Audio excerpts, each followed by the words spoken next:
प्रभुं प्राणनाथं विभुं विश्वनाथं जगन्नाथनाथं सदानन्दभाजम् भवद्भव्यभूतेश्वरं भूतनाथं शिवं शङ्करं शम्भुमीशानमीडे गणेरुण्डमालं तनौ सर्पजालं महाकालकालं गणेशादिपालम्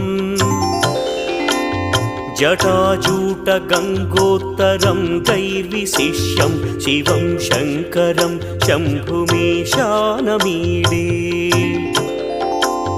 मुदामाकरं मण्डनं मण्डयन्तं महामण्डलं भस्मभूषाधरन्तम् अनादिं ह्यपारं महामोहमार